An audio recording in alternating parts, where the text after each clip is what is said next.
Hello and welcome to Follow the Money. I'm Raine Musñgi. Join us as we explore the tools and insights you need to jumpstart your financial journey.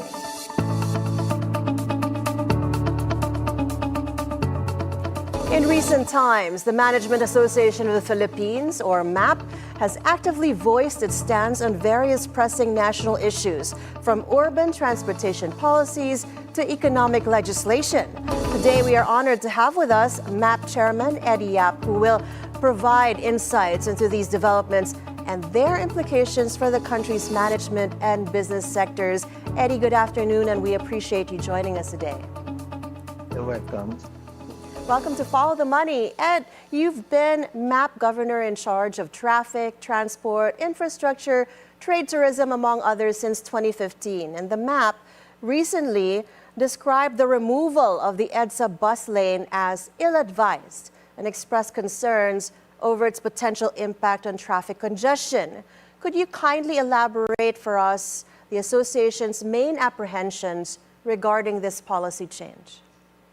Well, it is misplaced simply because that this is the most cost-effective mass transit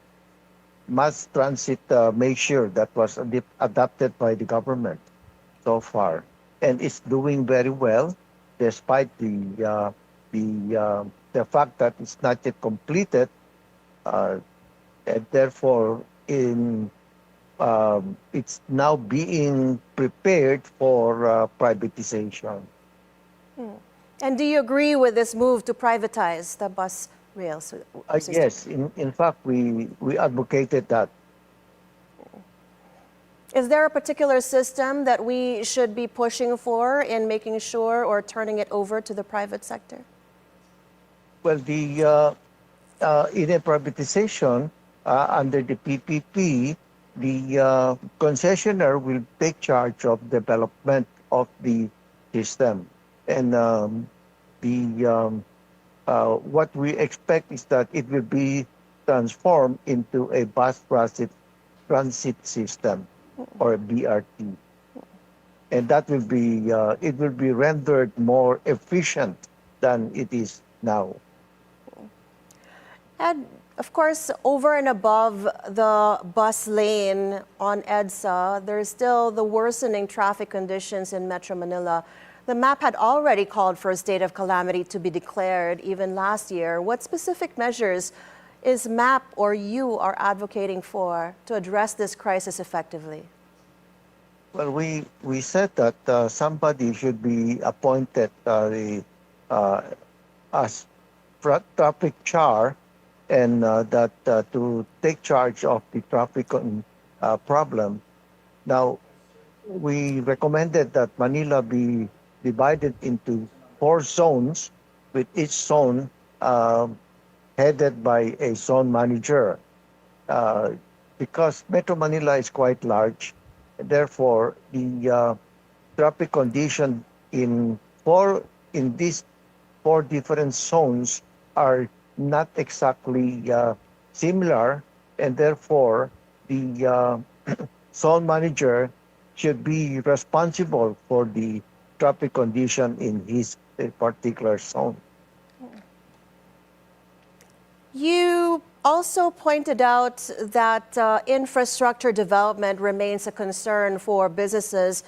What are the MAP's recommendations to the government to accelerate infrastructure projects and improve urban mobility? Well, number one is in Metro Manila, the subway is would be a game changer if completed as scheduled. But then we understand that there are right-of-way problems as usual, and that this is hindering the progress of the development. Now, if only this can be accelerated, then that will be a great help to Metro Manila. What do you think it will take for these right-of-way issues to be accelerated? Who should or which agency should be leading that charge? Department of Transportation is the one responsible for the implementation of this subway project, and therefore the the this department should be granted all the authority and the powers to resolve all pending problems regarding right of way. But then, under the current system, there is the uh, the landowners involved has a lot of leeway in order to delay and to delay the project. Therefore, the government should be given the full authority in order to expedite the and resolve the issues. But if government does that, what does that mean for the private landowners? Well, it's underground anyway, and under the current system, the the the underground line uh, about 50 meters below should be the the uh, the responsibility of government, and that the private sector uh, has no say on that. But then the ideal would be about 15 meters below the surface in order to the subway not to be too deep down underground. I see. And the current target for the completion of the Metro Manila subway is 2028. Looking at plans of government right now, do you think that we would be able to meet that 2028 target? Well, we are optimistic that it will be met, except that the some section uh, it will be delayed further. Then the schedule for the whole line will be affected. Do we need to replan this whole Metro Manila subway or even just some areas? What will it take to finish it as fast as we can? Do we need more budgets for it? Well, no, it's not a budgetary problem. It is more a right of way problem, wherein the rights of the landowner will be respected, and that the government may uh, take hold of that property underneath. So it's a matter of negotiation, and that the government be be vested with all the rights and the authority to do it. Are you privy to which areas are in contention when it comes to the pushback from the landowners? Well, we understand that there is one property, for instance, in the central area of the line in Pasig, where the negotiation is still pending. Understood. If it's all right with you, I'll catch on with that budget concerns. Several business groups, including MAP, have expressed concerns about potential electioneering in the 2025 budget. Are there reforms that you believe are necessary to ensure transparency and prevent the misuse of public funds during election periods? Well, what the problem with the current budget is that there was a lack of transparency uh, during the BICAM, uh, wherein the final budget was fresh out, and the final form that came out was not uh, not desirable in the sense that so much money was um, allocated for areas wherein it may be uh, Abused. abused. Yes. So you believe that what should we do about that budget? Well, the the private sector is still hopeful that the president might be able to do something about it, and we're waiting for that. Is there a particular amount that you wish to be reallocated, and to which sectors? Well, it's not exactly the amount that is the problem, uh, but there are, let's say, about $200 billion pesos that was allocated for certain projects, which may be uh, better earmarked for other more uh, vital projects. Like, for instance, in education, we we know that the education sector is suffering from severe problems. Uh, the young students are not able to to read and to write properly, and this has to be addressed. Meanwhile, we also have you also made a position on the proposed 200 peso daily wage hike, very much opposed by various business sectors, citing potential adverse effects on MSMEs. How does MAP propose balancing the need for fair wages with the sustainability of MSMEs? Well, it's like this, the national wage uh, cannot be uniform throughout all industries and throughout the country. There are large companies that can easily afford the 200 peso, while the smaller and the medium size businesses may not be able to afford it.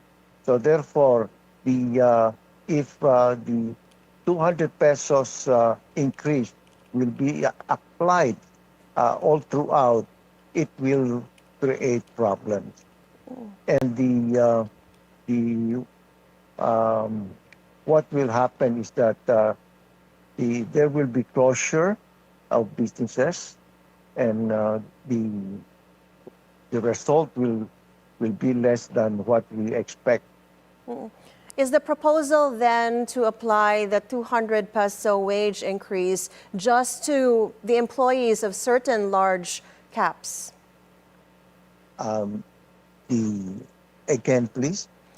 The 200 peso daily wage increase, you were saying that certain large corporations might be able to afford that kind Yes. of wage increase, but the smaller corporations, smaller companies probably will not. What is the May not. proposal then to be able to balance both the Well, need for higher wages and the need for companies to be able to survive?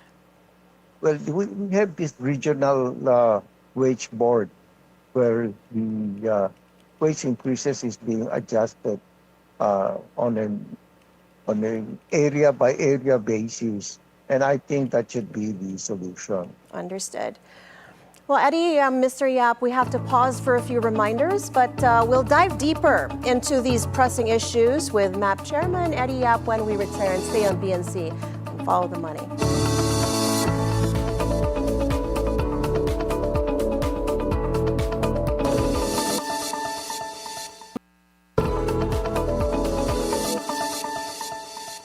Welcome back to Follow the Money. We're still with the chairman of the Management Association of the Philippines, Mr. Eduardo Yap.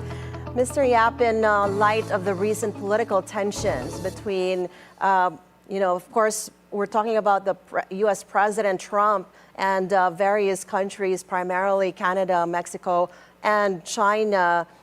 There are a lot of global economic uncertainties. Are there strategies that you feel Filipino businesses might be able to adopt to remain competitive and resilient in the international market?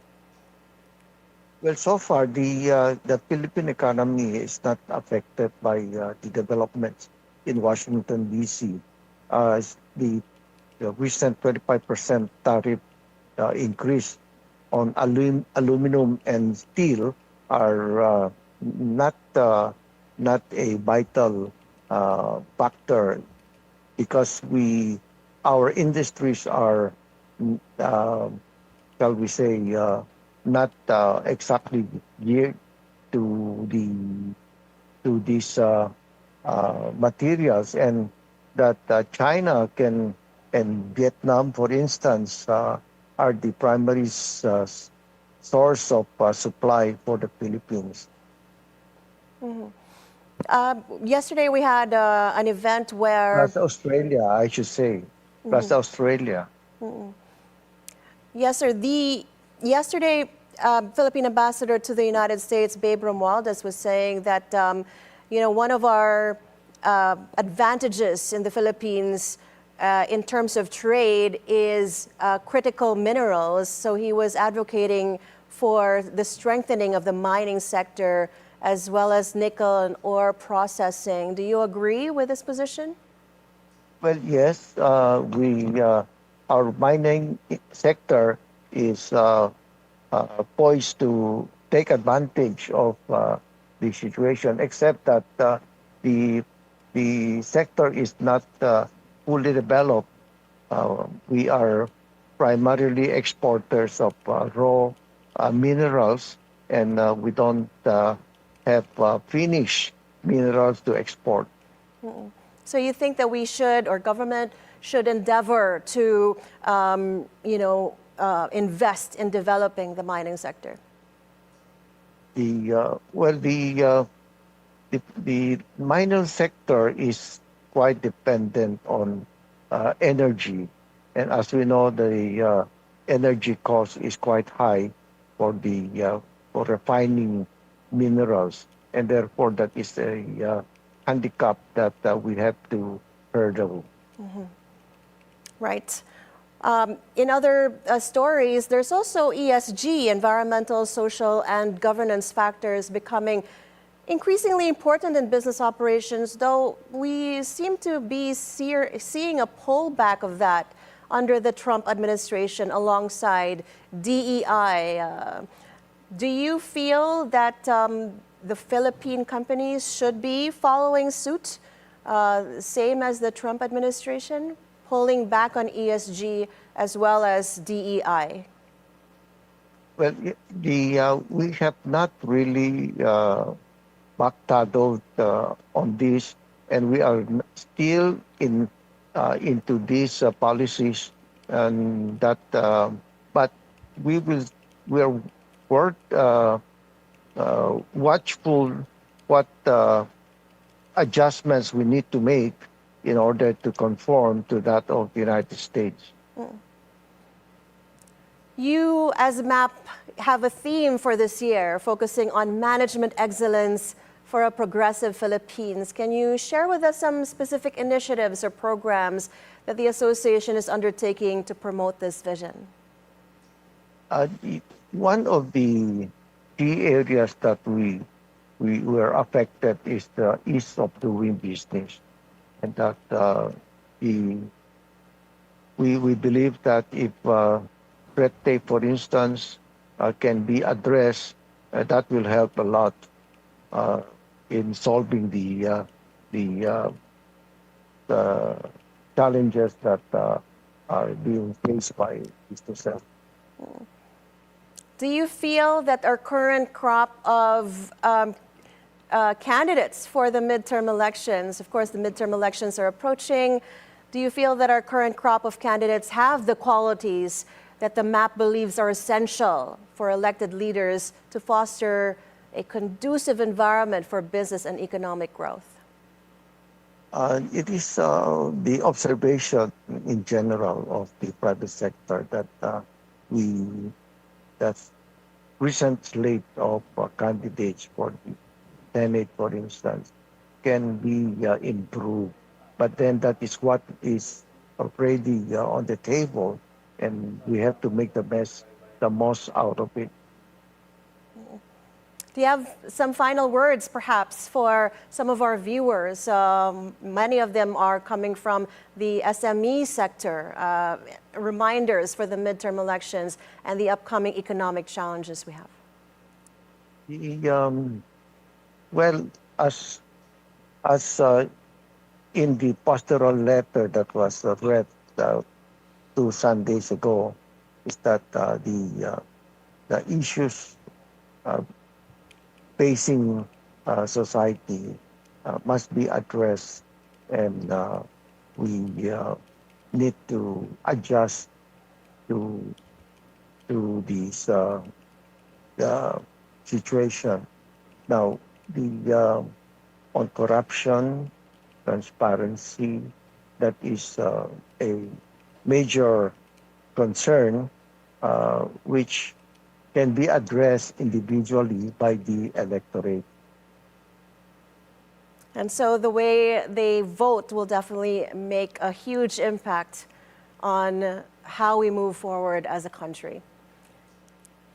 Yeah, well, we're hopeful that as we have been in this situation before, and that the country can still hurdle these challenges that we face. That we're still hopeful that measures can be taken in order to address this problem. And that we shall be watching out for the next moves of President Marcos in the coming days. Management Association of the Philippines Chairman Eddie Yap, thank you so much for sharing your valuable insights on these critical issues. Your perspectives underscore the importance of proactive management and collaborative efforts in navigating the challenges facing the Philippine business landscape today. Thank you so much. We appreciate it. Thank you. And before we go, we'll leave you with this thought from the American scholar, widely regarded as a pioneer of the contemporary field of leadership studies, Warren Bennis. Success in management requires learning as fast as the world is changing. And that is it for today's edition of Follow the Money. I'm Raine Musñgi. Thank you so much for watching. Keep it here on BNC, the Bilyonaryo News Channel, always on top.